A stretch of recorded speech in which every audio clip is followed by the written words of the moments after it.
여러분이 기도해 주신 덕분에 우리 이연학 선교사님은 지금 일단 병원에서는 퇴원을 하셨고요.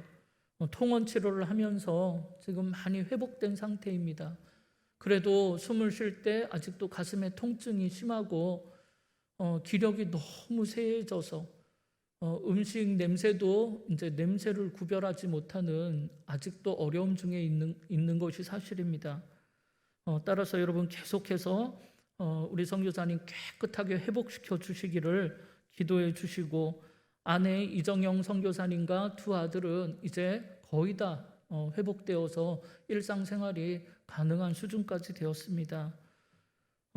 이 가정을 위해서 우리 이연학 선교사님은 계속 치료를 중증 치료를 계속 받으셔야 되기 때문에 많은 분들이 이미 선교사님 치료비로 헌금을 많이 해주셨는데, 혹시 선교사님의 치료비를 위한 헌금을 하시려면 여러분 개인적으로 직접 보내지 마시고 교회로 헌금하셔서 주님의 몸된 교회의 이름으로 보내질 수 있도록, 그래서 덕을 세울 수 있도록 여러분 합력하여 선을 이루어 주시면 좋겠습니다.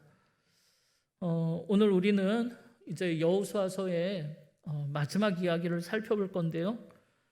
이제 가나안 정복의 영웅 여호수아도 여호수아 23장 1절에 나오는 것처럼 육신의 기력이 이제 다 쇠해서 역사의 무대에서 내려와 하나님의 마지막 부르심을 준비해야 될 때가 되었다는 것을 알았습니다. 이렇게 우리의 육신의 삶은 언젠간 끝이 있는 유한한 인생을 살아가는 것이겠죠.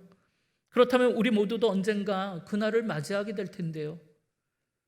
그럼 여러분은 그 인생의 마지막 날을 지금 준비하고 계십니까? 그날을 의식하며 오늘을 살아가고 계십니까? 여러분, 만약에 우리가 지금 그날을 앞두고 있다면 여러분은 가족들에게 또 주위의 사람들에게 마지막으로 무슨 말을 하시겠습니까? 오늘 여호수아는 인생의 마지막 날을 준비하는 마음으로 이스라엘 백성들을 한자리에 모아놓고 유언을 하고 있는 것입니다. 이에 이 여호수아의 마지막 외침이 오늘 우리에게 주시는 우리 하나님 아버지의 음성이 되기를 주님의 이름으로 축원합니다.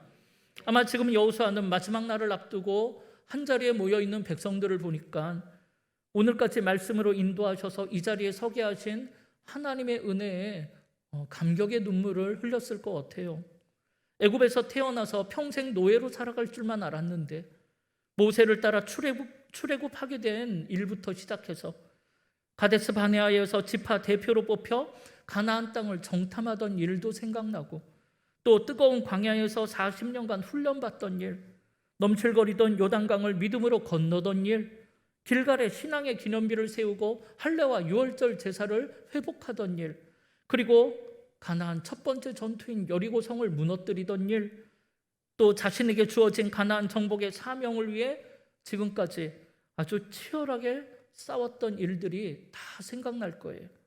생각해보면 부족하고 연약한 자기를 부르셔서 이 놀라운 하나님의 일에 쓰임받게 하신 하나님 아버지의 은혜에 감사 또 감사를 드렸을 겁니다. 그렇다면 여러분, 이 여호수아는 어떻게 이런 놀라운 일에 쓰임받는 인생이 되었을까요? 여러분, 여호수아는 우리가 알다시피 출애굽의 영웅 모세의 뒤를 이어 이스라엘의 차세대 지도자가 되었습니다. 그런데 그때 여호수아는 기쁨보다는 오히려 두려움이 더 가득했죠. 왜냐하면 애굽에서 노예로 살아가던 이스라엘 백성들을 출애굽시켰던 전설적인 민족의 지도자 모세가 가나안 입성을 앞두고 덜컥 죽었기 때문입니다. 그가 어떤 사람이고 그가 얼마나 훌륭한 하나님의 종이었는지를 누구보다 잘 알고 있었던 여호수아에게 모세가 없는 상황에서 가나안 정복이라는 막중한 사명을 받은 여호수아는 두려워할 수밖에 없었을 거예요. 물론 여호수아도 뛰어난 용사 중에 용사였고 지난 40년간 모세의 옆에서 차근차근 훈련받아서 누가 봐도 이 일을 감당하기에 충분하다고 생각했지만, 여호수아 스스로 생각할 때에는 그런 능력의 종 모세를 대신하기에는 자신은 한없이 부족하고 연약한 인생이라고 생각했을 거예요. 그러나 그런 그에게 하나님은 내가 너와 함께 할 것이다 라고 말씀하셨고, 그는 그 말씀 붙잡고 누구보다 멋지게 이 놀라운 사명을 감당했지요. 그리고 오늘 이 자리에 서게 된 거예요. 여러분, 사람들은 누구나 인생을 살면서 세상 앞에, 사람들 앞에 멋지게 한번 쓰임받고 싶어 합니다. 그러나 여러분, 모두가 그렇게 살 수 있는 건 아니죠. 그럼 그 이유가 무엇이겠습니까? 여러 가지 이유가 있겠지만 성경에서는 자신의 인생에 불어닥친 이 고난과 고통의 시간을 믿음으로 통과하지 못해서 그런 것이라고 설명하고 있어요. 세상적으로 생각해보면 고난과 고통을 이겨내고 재기하려면 능력도 필요하고 인맥이나 권세, 물질이 필요하다고 생각해요. 물론 그것이 도움이 되겠지만 그렇게 세상의 힘을 의지해서 이겨낸 그런 고난의 삶은 세상적으로는 성공하거나 재기할 수는 있을지 모르겠지만 하나님의 약속과 비전을 이루는 일에는 쓰임받을 수가 없다는 것입니다. 하나님의 약속과 비전을 이루는 일에 쓰임받으려면 그런 고난과 고통의 시간을 세상의 힘이 아니라 오직 하나님을 의지하는 힘으로 이겨내야 된다는 거예요. 여러분, 요셉을 보면 제일 잘할 수 있습니다. 그는 어린 시절 형제들의 미움을 받아서 형들의 손에 애굽의 노예로 팔려갔죠. 아무도 의지할 곳 없는 그 이국 땅에서 또 억울하게 누명도 쓰고 감옥에 들어가 고난과 고통의 시간을 15년 가까이 보냈습니다. 그럼에도 그는 그 감옥 안에서 세상의 힘을 의지하지 않았고 하나님을 신뢰하는 믿음으로 그 모든 시간을 인내했고 결국 애굽을 다스리며 하나님의 역사에 귀하게 쓰임받는 인생이 되었잖아요. 여러분, 다윗도 마찬가지입니다. 그는 어릴 적에 사무엘 선지자를 통해서 이스라엘 차기 왕으로 기름 부음 받았지만 그 이후 15년이 넘는 시간 동안 하나님은 그를 왕으로 세워주시지 않았고 오히려 사울 왕에게 쫓겨다니며 생사를 넘나드는 고난과 고통의 시간을 보내야 했습니다. 그럼에도 다윗은 한 번도 하나님을 원망하지 않고 하나님만을 의지했고 믿음으로 그 모든 시간을 견딘 거예요. 모세도 마찬가지고 오늘 이 여호수아도 마찬가지입니다. 이렇게 그저 고난과 고통의 시간을 거쳤다고 하나님께 쓰임받는 것이 아니고 그 고난과 고통의 시간을 믿음으로 이긴 사람만이 하나님 앞에 쓰임받을 수 있는 것입니다. 그래서 세상의 힘이 아니라 하나님을 의지함으로 이런 고난과 고통을 허락하신 하나님의 뜻을 먼저 깨닫고 그 뜻에 순종함으로 이 풍랑을 이긴 사람이어야 한다는 것입니다. 여러분, 혹시 지금 여러분이 고난의 터널 속으로 들어가셨거나 아니면 세상의 풍랑으로 인해 어려움을 겪고 계시다면 하나님을 신뢰하는 믿음으로 그 모든 시간을 인내하며 견디시길 바랍니다. 그래서 우리의 시선이 그 고난과 고통에 머무르는 것이 아니라 그 고난의 뒤편에서 나를 위해 일하고 계시는 하나님을 바라보시면서 오직 믿음으로 그 풍랑을 헤치고 나간다면 여러분도 하나님의 약속과 비전을 이루는 일에 귀하게 쓰임받는 인생이 되실 줄 믿습니다. 예, 하나님께서는 그런 훈련을 믿음으로 잘 견딘 여호수아를 부르셔서 모세의 뒤를 이어 이 가나안 정복의 사명을 맡기신 거예요. 그런데 그렇게 믿음으로 훈련을 잘 이겨낸 여호수아도 막상 가나안 정복의 사명이 맡겨졌을 때는 두려워했었다는 것입니다. 이에 그런 여호수아에게 하나님이 뭐라고 격려하셨습니까? 아마 이 장면이 그의 인생에 가장 잊을 수 없는 명장면이 되었을 거예요. 우리가 여호수아를 배울 때 제일 처음 배웠던 여호수아 1장 5절 이하에 보면 하나님은 이 막중한 사명 앞에 두려워하는 여호수아에게 너의 평생에 너를 능히 대적할 자가 없으리니 내가 모세와 함께 있었던 것과 똑같이 너와 함께 있을 것임이라. 내가 너를 떠나지 아니하며 버리지 아니하리니 너는 강하고 담대하라. 내가 너에게 약속한 이 모든 땅을 네가 차지하게 되리라. 그러니까 두려워하지 말며 놀라지 말라. 네가 어디로 가든지 너의 하나님 여호와가 너와 함께 하느니라. 여러분, 이 말씀은 여호수아의 마음에 정말 큰 힘이 되었을 것이고 아마 이 말씀이 없었다면 우리가 기억하는 가나안 정복의 영웅 여호수아의 인생도 없었을 것입니다. 이렇게 성경에서 하나님이 우리에게 가장 많이 하신 말씀이 바로 두려워하지 말라라는 거예요. 사랑하라, 기도하라, 복음을 전하라. 물론 이런 말씀도 다 중요하지만 가장 많이 하신 말씀은 아닙니다. 가장 많이 하신 말씀은 너희들 두려워하지 말라예요. 여러분, 우리가 잘 아는 이사야 43장 1절의 말씀을 한번 읽어보겠습니다. 야곱아, 너를 창조하신 여호와께서 지금 말씀하시느니라. 이스라엘아, 너를 지으신 이가 말씀하시느니라. 너는 두려워하지 말라. 내가 너를 구속하였고 내가 너를 지명하여 불렀나니 너는 내 것이라. 아멘. 또 우리가 잘 아는 이사야 41장 10절의 말씀도 읽어보겠습니다.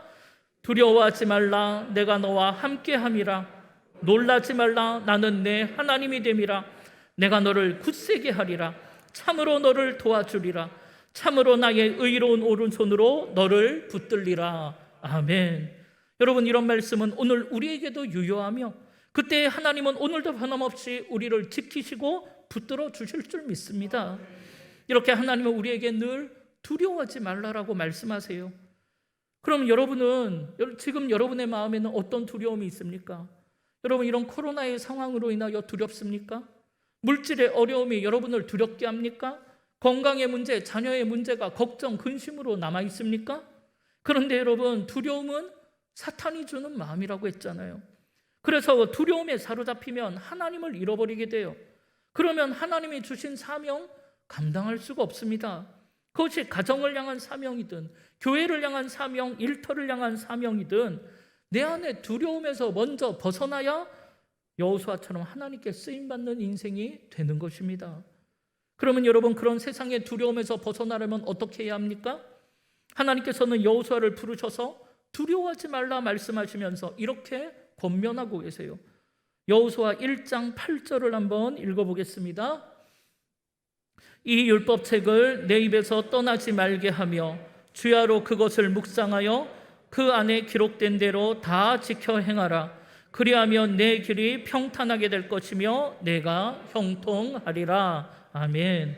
여러분, 여기에 보면 두려움에서 벗어나 형통한 인생 살아가려면 첫째는 하나님의 말씀을 입에서 떠나지 말게 하고 그 말씀을 주야로 깊이 묵상하라고 했습니다.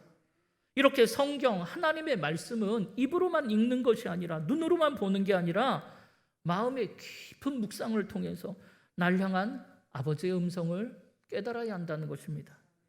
즉, 지금의 이런 상황을 허락하신 아버지의 마음을 깨닫고 아버지가 원하시는 삶이 무엇인지를 알아야 한다는 것입니다.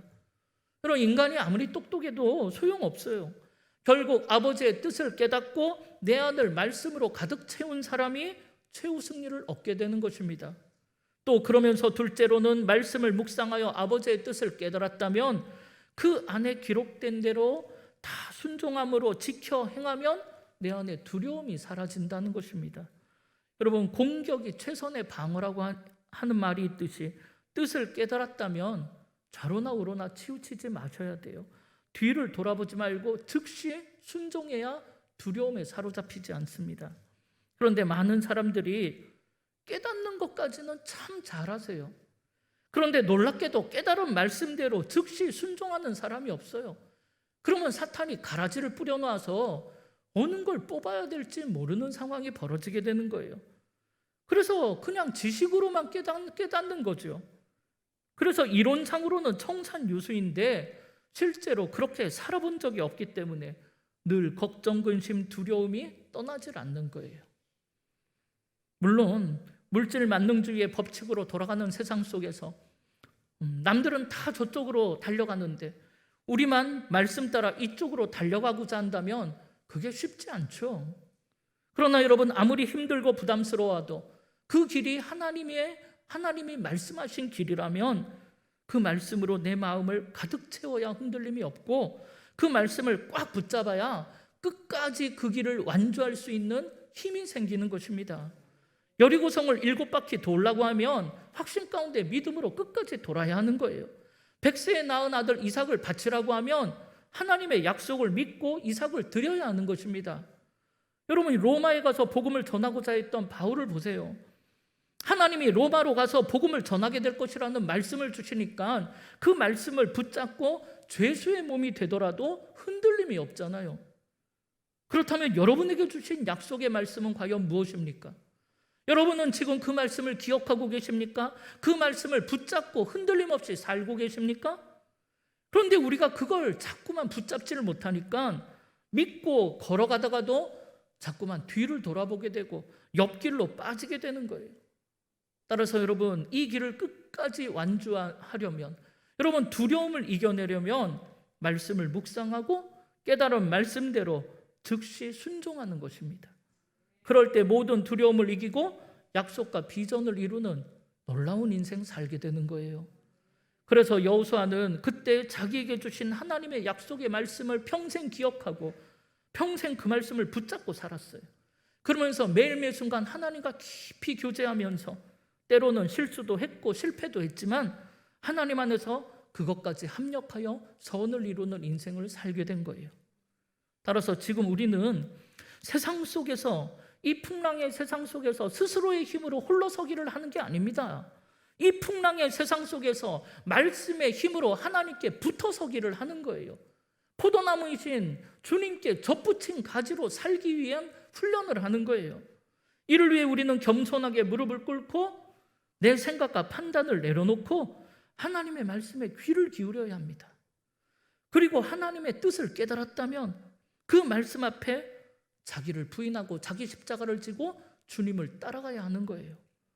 이렇게 평생을 살았던 여호수아에게 하나님은 놀라운 은혜를 베풀어 주셨고 가나안 정복이라는 이 위대한 일을 이루게 하신 것입니다. 그리고 오늘 인생의 마지막 날을 맞이하는 여호수아는 그런 놀라운 역사를 이제 다 뒤로 하고 백성들을 한자리에 모아놓고 마지막 유언을 하는 거예요. 그게 23장, 24장의 내용인데 앞선 23장에서는 지도자들에게 먼저 유언을 해요. 그게 뭐냐면 너희를 위해 싸우신 하나님의 은혜를 절대로 잊지 말고 기억하는 인생을 살라라는 거예요. 앞선 여호수아 23장 3절을 보니까 너희의 하나님 여호와께서 너희를 위하여 이 모든 나라에 행하신 일을 너희가 다 보았거니와 너희의 하나님 여호와 그는 너희를 위하여 싸우시는 이심을 기억하라라는. 지금 여호수아는 이스라엘 지도자들에게 가나안 정복이라는 건 우리의 힘으로 싸워서 이루어낸 결과가 아니라는 것입니다. 오직 하나님이 이스라엘을 위하여 싸우신 결과라는 것을 인식시키면서 하나님이 베푸신 은혜를 절대로 잊지 말고 하나님만 섬기라는 거예요. 여호수아가 이걸 계속 강조하는 이유는 결국 모세도 죽고 이제 나도 죽는다는 겁니다. 그리고 그 이후에 또 어떤 위대한 인물이 일어나서 너희를 이끌어 간다 하더라도 그 또한 죽고 없어진다는 거죠. 그러니까 사람 의지하지 말고 변함없이 너희를 위하여 싸우시는 하나님을 기억하고 그분만을 의지한다면 어떤 상황과 형편 속에서도 전혀 걱정할 것이 없다라고 말하고 싶은 거예요. 그럼 모세가 있었기 때문에 출애굽을 하고 여호수아가 있었기 때문에 가나안 정복을 한 게 아니라는 겁니다. 베드로가 있어서 초대교회가 부흥을 했고 바울이 있어서 열방에 복음이 전해진 게 아니라는 겁니다. 그들이 아니더라도 하나님은 누구를 붙잡아서라도 그 일을 이루셨다라는 것입니다. 이렇게 하나님의 일은 처음부터 끝까지 하나님이 계획하시고 하나님이 주관하시고 하나님이 이루셨다는 것입니다. 따라서 우리의 인생도 우리의 가정도 우리의 교회도 어제도 그렇고 오늘도 그랬듯이 내일도 우리 하나님이 우리를 인도해 주실 것이고 그 하나님이 우리를 위해 싸우실 것이고 여호수아는 그러니까 그 하나님만 의지하라고 말하고 싶은 거예요. 그 은혜를 잊지 말고 여호수아 23장 11절에 말하는 것처럼 너희의 하나님 여호와만 사랑하라라고 권면하는 것입니다. 그리고 나서는 24장 1절로 넘어와서 온 백성들을 세겜이라는 곳에 모이게 했어요. 그럼 여러분 하고 많은 가나안 땅 중에 왜 세겜에 백성들을 모이라고 했을까요? 여러분 가나안 땅 중에는 이스라엘 백성들에게 중요한 지명이 세 군데가 있습니다. 그 첫 번째가 우리가 너무나 잘 아는 길갈이라는 곳이에요. 여러분 길갈이 이스라엘 백성들에게 어떤 의미가 있다고 했습니까? 길갈은 정복전쟁 기간 동안 그들의 첫마음을 회복시켜 준 곳이에요. 지치고 힘들어하는 그들을 재충전하기에 안성맞춤인 곳이었어요. 왜냐하면 길갈에는 요단강물에서 가지고 나온 12돌로 쌓은 신앙의 기념비가 서 있기 때문이죠. 그러면서 그들은 신앙의 기념비를 보면서 또다시 요단강물 같은 어려움이 우리 앞을 가로막을지라도 이제는 낙심하거나 절망하지 말고 어떤 환경 속에서도 하나님을 신뢰하고 의지한다면 우리 하나님이 우리 앞에 또다시 새 길을 여실 것이라는 믿음을 회복시켜 주는 곳이 길갈이에요. 그러니까 이스라엘에겐 너무나 중요한 곳입니다. 그리고 두 번째가 실로예요. 실로. 지난번 살펴볼 때 여호수아 18장 1절에 이스라엘은 회복과 재충전의 길갈, 은혜와 영광이 가득한 길갈에서 실로로 옮겼다 그랬어요. 이는 우리가 과거에 얼마나 대단했고 얼마나 놀라운 일을 이루었다 해도 이제는 그런 과거에 매여 있는 인생이 아니고 미래를 향해서 비전의 땅을 향해 믿음의 개척 정신을 가지고 이곳에서 처음부터 다시 시작하겠다라는 의미가 바로 실로예요. 따라서 실로는 식어버린 믿음의 열정을 회복시켜 주는 곳이었습니다. 그리고 그곳에 성막을 옮겨 세움으로 우리가 이 땅에서 처음부터 다시 시작할 때에 우리에게 힘과 능력이 되는 건 세상의 것이 아니고 바로 하나님께만 있으며, 따라서 하나님 중심, 예배 중심의 삶을 살아갈 때 우리에게 최후 승리가 있음을 다시 한번 고백한 곳이 실로예요. 그리고 마지막으로 중요한 곳이 있는데 그곳이 바로 오늘 여호수아가 유언을 하는 세겜이라는 땅입니다. 세겜은 믿음의 조상 아브라함이 갈 바를 알지 못한 채 고향과 친척과 아버지의 집을 떠나 이 가나안 땅에 처음 들어온 곳이 세겜이고, 그곳에서 그는 첫 제단을 쌓고 예배를 드린 곳이 바로 이 세겜이에요. 그래서 이스라엘 백성들에게 이 세겜은 고향과도 같은 곳이에요. 아브라함과 이삭과 야곱이 묻힌 곳도 세겜이고, 애굽에서 죽은 요셉이 이장시켜 달라고 요청한 곳도 바로 이 세겜이에요. 다시 말해 세겜은 이스라엘의 믿음의 시작이자 끝이 되는 곳입니다. 따라서 여호수아는 지금 자신들의 믿음의 고향과도 같은 이 세겜의 백성들을 모아놓고 우리의 인생의 마지막 날을 준비하는 마음으로 너희는 앞으로도 하나님만을 섬기고 하나님을 위해 살겠다라고 약속하게 하려고 이곳으로 백성들을 모이라고 한 거예요. 그래서 오늘 본문 14절에 보면 그러므로 이제는 여호와를 경외하며 온전함과 진실함으로 그를 섬기라. 너희의 조상들이 강 저쪽과 애굽에서 섬기던 신들을 치워버리고 여호와만 섬기라고 촉구하는 것입니다.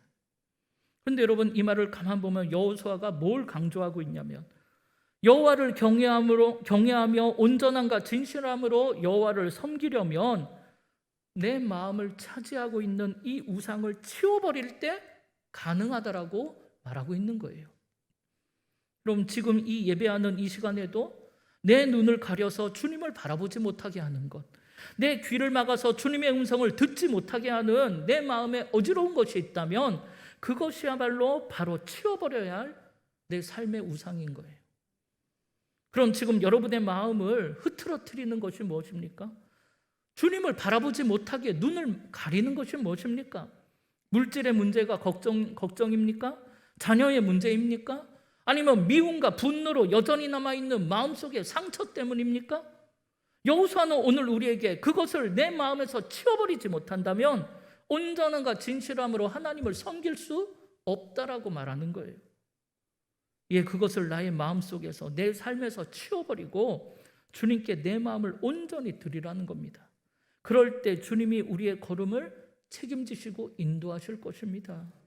그러면서 여호수아는 그 다음 15절에 마지막 승부수를 띄우는데 그게 뭐냐면 만일 그렇게 여호와를 섬기는 것이 너희에게 좋지 않게 보이거든 너희 조상들이 강 저쪽에서 섬기는 신들이든지 또 너희가 거주하는 땅에 있는 아모리 족속의 신들이든지 너희가 섬길 자를 오늘 이 자리에서 택하라는 것입니다. 그러나 오직 나와 내 집은 여호와만을 섬기겠노라라고 선포하는 거예요. 우리 조상은 강 저편에서 우상을 섬기던 자였다는 겁니다. 그런데 오늘 우리는 이 땅을 정복하고 이런 놀라운 축복을 누리게 됐다는 겁니다. 그게 다 하나님의 은혜라는 것입니다. 그래서 지금 여호수아는 나에게 은혜 베푸신 여호와를 기억하고 여호와만 섬기겠다라고 말하는 거예요. 그러니 너희는 어떻게 할지 지금 선택하라는 것입니다. 마찬가지로 하나님께서는 오늘 우리에게도 이 선택을 요구하고 계실지도 몰라요. 이제 앞으로 중간은 없다는 겁니다. 차든지 뜨겁든지 둘 중에 하나만 있다는 것입니다. 여러분, 바울이 주님을 위해 살겠다고 결단했을 때 그가 지금까지 중요하다고 생각했던 세상 학벌과 능력, 권세와 물질, 그런 모든 건 주님을 위하여 배설물처럼 버려버렸다라고 고백했잖아요. 왜냐하면 세상에서 가장 소중한 주님을 선택했고 주님을 소유했기 때문에 이제 그런 세상의 것은 더 이상 중요하지 않다는 것입니다. 여러분, 중간은 없어요. 우리가 자꾸만 세상과 하나님 중간에서 머뭇머뭇거리니까 세상 사람들이 자꾸만 예수님을 오해하는 것 아닙니까? 그래서 엘리야가 갈멜산에서 바알 선지자들하고 싸울 때 바알 우상과 하나님 사이에 중간에 서 있는 백성들에게 엘리야가 뭐라고 호통쳤습니까? 여러분, 열왕기상 18장 21절 한번 읽어보겠습니다. 엘리야가 모든 백성에게 가까이 나아가 이르되 너희가 어느 때까지 둘 사이에서 머뭇머뭇하려느냐?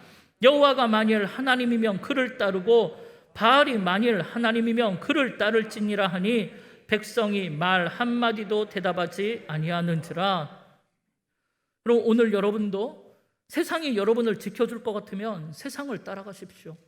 그러나 우리 주님이 나의 길이요 진리요 생명이라면 여러분 오직 주님만을 따라가시기 바랍니다. 중간은 있을 수가 없는 거예요. 예, 오늘 여호수아의 말을 들은 백성들이 여호수아에게 뭐라고 대답해요?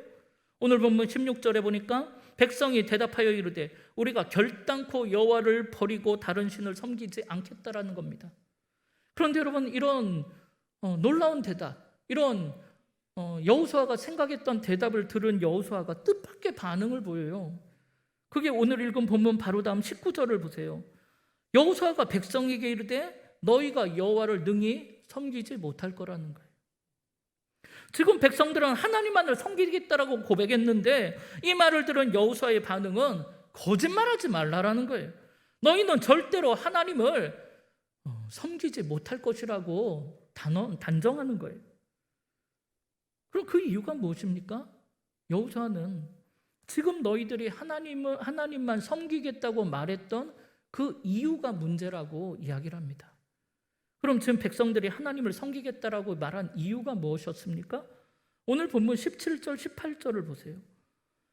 이는 우리 하나님 여호와께서 친히 우리와 우리 조상들을 인도하여 애굽 땅 종되었던 집에서 올라오게 하시고 우리 목전에서 그 큰 이적들을 행하시고 우리가 행한 모든 길과 우리가 지나온 모든 백성들 중에서 우리를 보호하셨음이며 여호와께서 또 모든 백성들과 이 땅에 거주하던 아모리 족속을 우리 앞에서 쫓아내셨음이라.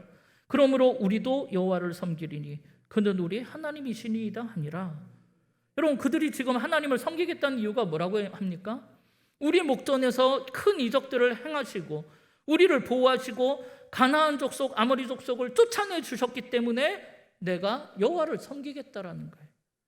다시 말하면 그런 이적이 없으면, 먹고 배부른 떡이 없으면, 세상적 이익이 없으면 우리는 하나님을 섬기지 않겠다라는 마음이 숨어 있는 거예요. 여호수아가 그 마음을 읽은 거예요. 그 마음을 느낀 거예요. 그래서 그런 마음으로는 하나님을 온전히 섬길 수 없다고 단정 짓는 거예요.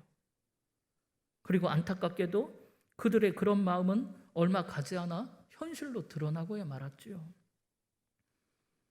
여호수아서 다음에 나오는 사사기에 보면 사사기 1장은 여호수아가 죽은 후에라고 시작되는 글입니다. 사사기 2장 2절 3절 우리 한번 읽어보겠습니다. 너희는 이 땅의 주민과 언약을 맺지 말며 그들의 제단들을 헐라하였거늘 너희가 내 목소리를 듣지 아니하였으니 어찌하여 그리하였느냐? 그러므로 내가 또 말하기를 내가 그들을 너희 앞에서 쫓아내지 아니하리니 그들이 너희 옆구리에 가시가 될 것이며 그들의 신들이 너희에게 올무가 되리라 하였노라. 또 그 밑에 사사기 2장 10절 11절도 한번 읽어보겠습니다. 그 세대의 사람도 다 그 조상들에게로 돌아갔고 그 후에 일어난 다른 세대는 여호와를 알지 못하며 여호와께서 이스라엘을 위하여 행하신 일도 알지 못하였더라. 이스라엘 자손이 여호와의 목전에 악을 행하며 바알들을 섬겼다라는 거예요. 여러분, 이게 말이 됩니까? 그들이 어떤 여정을 통해 어떤 믿음의 훈련을 통해 가나안을 정복했는데 어찌 그들이 여호와를 버릴 수가 있으며 어찌 그 자녀들이 바알을 섬길 수가 있으며 어찌 그 신앙이 다음 세대로 흘러가지 않을 수 있냐라는 거예요. 근데 여러분, 이게 지금 남의 집 걱정할 때가 아니더라고요. 오늘 우리도 그러고 살고 있는 거예요. 우리도 지금 말로는 오직 하나님만을 섬긴다고 말하지만 우리의 자녀들은 하나님의 행하신 일을 알지 못하며 바알과 같은 세상을 섬기며 세상을 쫓아가고 있지 않냐라는 거예요. 그래서 내가 내 삶의 주인이 되어 하나님께 묻는 사람이 없고 내가 판단하고 내가 결정해서 육신의 정욕을 쫓아 내가 보기에 좋은 것을 쫓아 인생의 자랑거리를 찾아다니는 인생이 되어버린 것입니다. 여러분, 이에 대하여 하나님이 뭐라고 아까 경고하셨습니까? 내가 말하기를 내가 그들을 너희 앞에서 이제는 쫓아내주지 않겠다라는, 그들이 너희 옆구리에 가시가 될 거라는, 그들이 너희에게 올무가 될 거라는. 여러분, 지금 한 가지 양보하면, 한 가지를 타협하면 그것이 여러분 가정에, 여러분의 자녀에게 평생 옆구리에 가시가 될 겁니다. 그런데도 우리가 아직 깨닫지 못하는 거예요. 예, 오늘 우리는 정신을 차리고 우리가 먼저 고난과 고통의 세상 속에서 나를 위해 싸우시는 하나님의 은혜를 기억해야 돼요. 하나님을 바라봐야 돼요. 그 하나님을 또 우리 자손 3대, 4대, 1000대, 만대까지 전해줄 수 있는 믿음의 조상이요 축복의 통로로 살아야 돼요. 이를 위해 지금 내 마음을 빼앗고 있는 내 삶의 우상은 치워버려야 되고 온전함과 진실함으로 나를 여기까지 인도하신 하나님만을 섬기시길 바랍니다. 중간에서 머뭇머뭇해갖고 우리 자녀들이 하나님을 오해하지 말게 하셔야 돼요. 우리가 머뭇머뭇하면 예수 믿는 사람의 모습이 오해하게 된단 말이에요. 예, 오늘 우리는 오직 여호와만을 섬길 것인지 세상을 섬길 것인지 하나님 앞에서 분명히 고백하시고 여호수아처럼 오직 나와 내 집은 여호와만을 섬기는 삶을 살아가시기를 바랍니다. 그래서 우리도 우리의 인생 마지막 날, 하나님이 나를 부르시는 날 주님 앞에 서서 잘했다, 착하고 충성된 종이라 칭찬받는 면류관에 빛나는 인생이 되시기를 주님의 이름으로 축원합니다. 우리 이 시간 주보에 있는 찬양 함께 할 텐데요, 여러분, 주님 다시 오실 때까지 여러분 이 길을 끝까지 완주하시기 바라요. 절대로 좌로나 우로나 치우치지 말고 뒤돌아보지 마시고 앞만 보고 달려가십시오. 그래서 정말 주님을 깊이 만나는 인생 되기를 원합니다. 이 찬양 드릴 때 그런 믿음의 고백이 있길 바랍니다.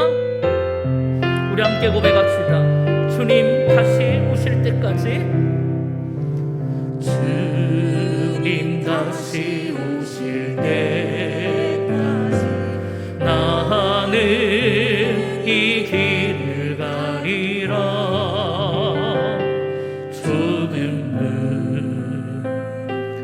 좁은 길 나의 십자가 지고 나의 가는 이 길 끝에서 나는 주님을 부리라. 영광을 내 주님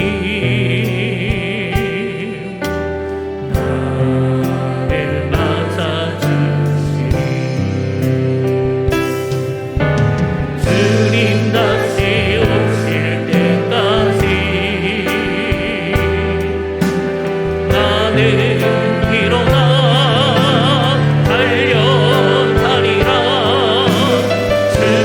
영광 온땅 덮을 때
나의 가는 이 길, 나의 가는 이 길 끝에서 나는 주님을 보리라.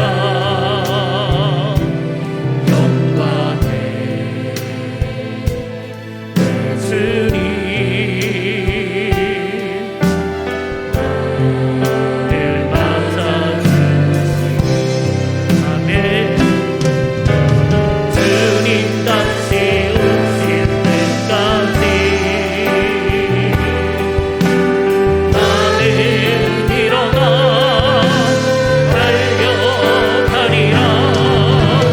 주의 영광 온 땅 돋게 나는 일어나 노래하리. 내 사모하는 주님, 온 세상 부으시라. 내 사모하는 주님, 영광의 왕이시라. 우리 시간 함께 결단하며 기도할 텐데요. 하나님, 내가 주님 다시 오실 때까지 이 길을 믿음으로 끝까지 걸어갈 수 있게 하나님 나를 지켜달라고. 그래서 내 안에 있는 세상의 우상 다 치워버리고 말씀이신 주님으로 가득 채워서 주님과 함께 걸어가는 인생 되게 해달라고. 그래서 나에게 주신 사명 감당하며 나도 주님 앞에 귀하게 쓰임받아 마지막 날 주님 앞에 섰을 때 잘했다, 착하고 충성된 종이라 칭찬받는 인생 되게 해달라고. 우리 작은 목소리지만 우리 간절한 마음을 모아 우리 합심으로 기도하겠습니다.